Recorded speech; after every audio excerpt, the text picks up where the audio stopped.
Magtinda ka nito sa tindahan mo dahil patok at masyadong mabenta sa mga bata.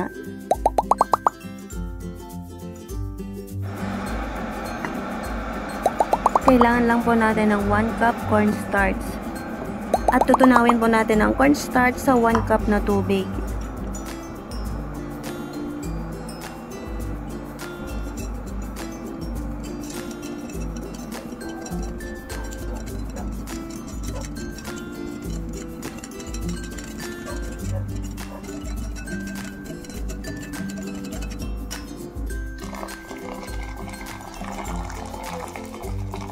Two liters ng tubig po ang pinakulo ko dito.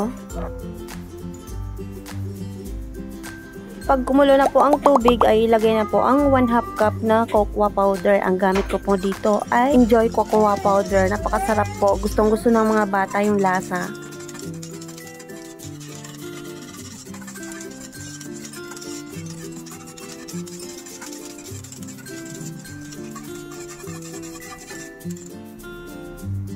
Kapag kumulo na po ang tubig ay isunod na po nating ilagay ng paunti-unti ang tinunaw na cornstarch. Huwag pong tigilan ang paghahalo para wala pong buo-buo ang cornstarch.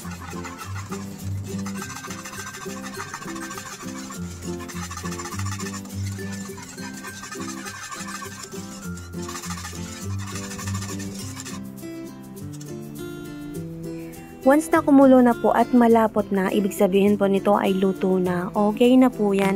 At pwede na pong i-off ang kalan.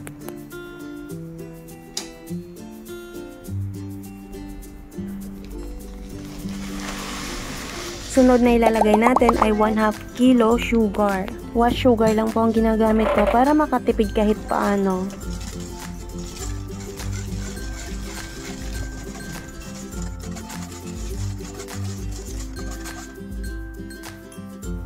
At kailangan natin ng isang lata lang ng Jersey Evap.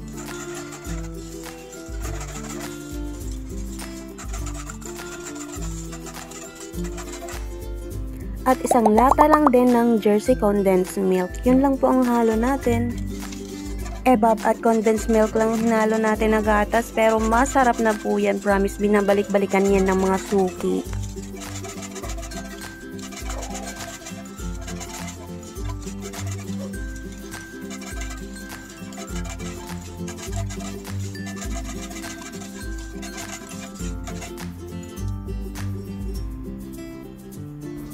Ay, Ginoo, kumuntik ko nang makalimutan ng asin at vanilla. Napaka-importante po niyan. Kaya ito, yahabol ko na.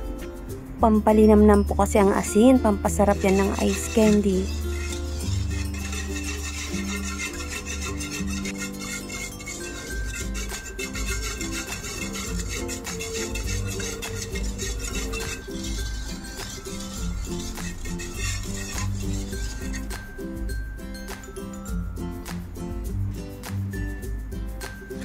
Gagamit lang po tayo dito ng 3 ounce disposable cups, pang 5 pesos po ang ganito kalaki.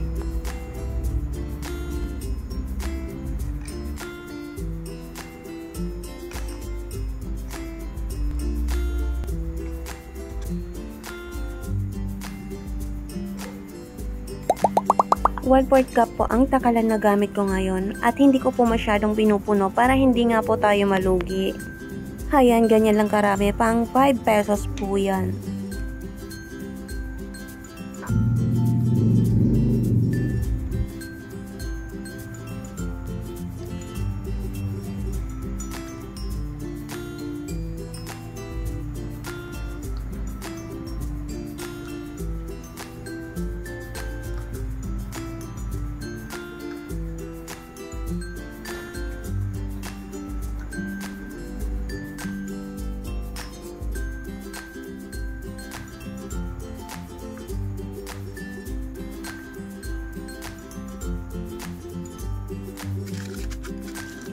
At maglalagay po tayo ng foil pang takip. Sinukat ko po muna yan dyan sa disposable cups bago gupitin para wala pong sayang.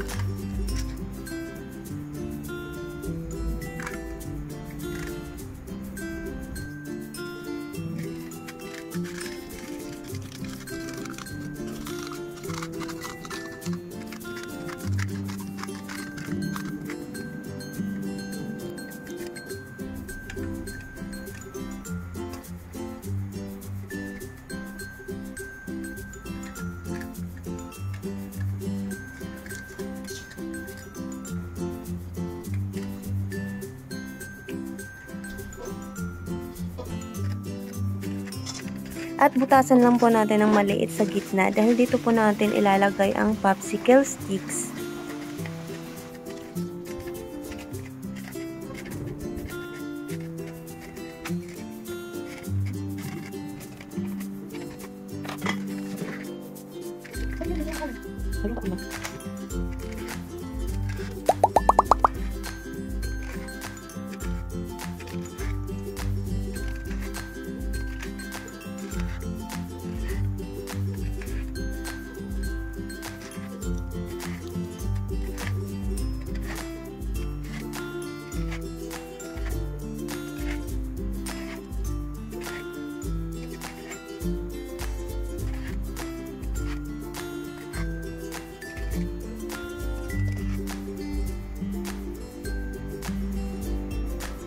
Nakagawa po ako dito ng 30 popsicles pang 5 pesos. Presyong pangmasa lamang po. Ay saan ka pa? Mura na, napakasarap pa. Try nyo na po yung ganitong style. Hindi ka aantukin sa tindahan mo dahil dumog po yung mga bata pag bumibili.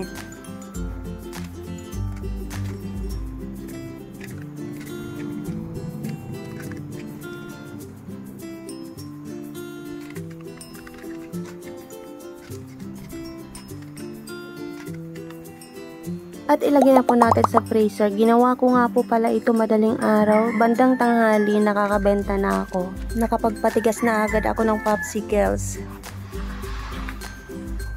Sunod naman po natin gagawin ay ice candy. Ang gamit ko pong pangbalot ay 1 1/4 size ng patok.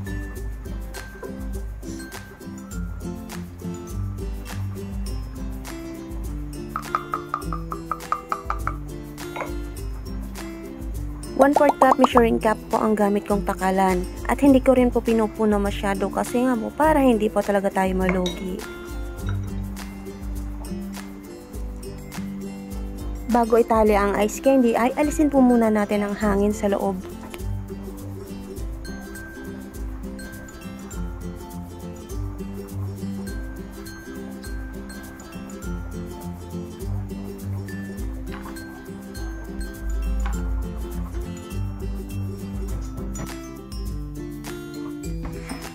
Nakagawa po ako ng 38 piraso ng ice candy at 5 pesos lang din po ang benta ko.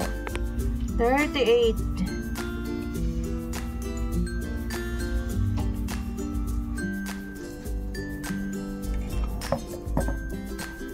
Ikita naman po tayo dito ng lampas pa sa puhunan. Sulit na sulit, ang bilis-bilis maubos.